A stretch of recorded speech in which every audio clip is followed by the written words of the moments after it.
നമസ്കാരം, പുതിയ വീഡിയോയിലേക്ക് എല്ലാവർക്കും സ്വാഗതം. അപ്പോൾ ആദ്യമായിട്ട് വീഡിയോ കാണുന്നവരാണെങ്കിൽ ഈ ചാനൽ സബ്സ്ക്രൈബ് ചെയ്യുക, ലൈക്ക് ചെയ്യുക, ഷെയർ ചെയ്യുക, സപ്പോർട്ട് ചെയ്യുക. LBSൻ്റെ ഫസ്റ്റ് അലോട്ട്മെൻറ്റ് പ്രസിദ്ധീകരിച്ചു. അതുപോലെ തന്നെ PNC മാക്കിൻ്റെ ഫസ്റ്റ് അലോട്ട്മെൻറ്റ് പ്രസിദ്ധീകരിച്ചു. AMCS FNCKയുടെ 3 അലോട്ട്മെൻറ്റും പ്രസിദ്ധീകരിച്ചു. അപ്പോൾ ഇതുപോലെയുള്ള അലോട്ട്മെൻറ്റുകൾ പ്രസിദ്ധീകരിച്ച് കഴിഞ്ഞപ്പോൾ ധാരാളം വിദ്യാർത്ഥികൾക്ക് അഡ്മിഷൻ ലഭിക്കാതെ വന്ന സാഹചര്യം ഉണ്ടായി. ഒരുപാട് പാരൻസും വിദ്യാർത്ഥികളും ധാരാളം കോളുകൾ വിളിച്ച് അവരുടെ സംശയങ്ങൾ പറയുകയുണ്ടായി.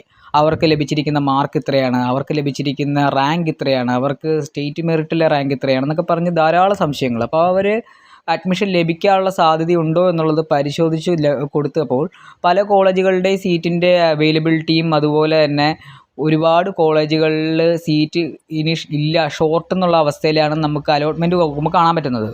ഈ സാഹചര്യത്തിൽ വിദ്യാർത്ഥികൾക്ക് അഡ്മിഷൻ ലഭിക്കുമോ ഇല്ലയോ എന്നുള്ള ഒരുപാട് ആശങ്കയിലാണുള്ളത്. അപ്പോൾ കേരളത്തിലെ സെയിം മെറിറ്റ് ഫീസിൽ വിദ്യാർത്ഥികൾക്ക് അഡ്മിഷൻ ലഭിക്കണമെങ്കിൽ പിന്നെയുള്ള ഒരു ഓപ്ഷൻ എന്ന് പറയുന്നത് നീറ്റ് പരീക്ഷ എഴുതിയിരിക്കുന്നവരോ എലിജിബിൾ ആയിട്ടുള്ളവരോ അല്ലെങ്കിൽ ആന്ധ്രാപ്രദേശ് സ്റ്റേറ്റ് അല്ലെങ്കിൽ തെലങ്കാന സ്റ്റേറ്റിൻ്റെ അവർ നടത്തിയിരിക്കുന്ന സ്റ്റേറ്റ് വൈസ് എൻട്രൻസ് എഴുതിയിട്ടുള്ള വിദ്യാർത്ഥികൾക്കോ ആണെങ്കിൽ കേരളത്തിലെ സെയിം മെറിറ്റ് ഫീസിൽ വിദ്യാർത്ഥികൾക്ക് BSc നഴ്സിംഗ് അഡ്മിഷൻ പഠിക്കാൻ സാധിക്കും. അല്ലെങ്കിൽ ഒരു എൻട്രൻസും എഴുതാത്ത വിദ്യാർത്ഥികളാണെന്നുണ്ടെങ്കിൽ പിന്നെ അടുത്ത ഓപ്ഷൻ എന്ന് പറയുന്നത് തമിഴ്നാട് സ്റ്റേറ്റാണ്. തമിഴ്നാട് സ്റ്റേറ്റിൽ അവർക്ക് അഡ്മിഷൻ ലഭിക്കും.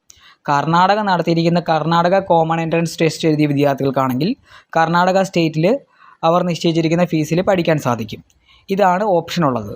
നമ്മുടെ സൗത്ത് ഇന്ത്യൻ സംസ്ഥാനങ്ങളിലേക്കുള്ള അഡ്മിഷൻസ്, കോളേജുകൾ, യൂണിവേഴ്സിറ്റി റിലേറ്റഡ് ആയിട്ടുള്ള കാര്യങ്ങൾ, അഡ്മിഷൻ ലഭിക്കുന്നത് എങ്ങനെ തുടങ്ങിയിരിക്കുന്ന ധാരാളം സംശയങ്ങൾക്കായി താഴെ കാണുന്ന കോൺടാക്റ്റ് നമ്പറിൽ കോൺടാക്റ്റ് ചെയ്യുക. താങ്ക്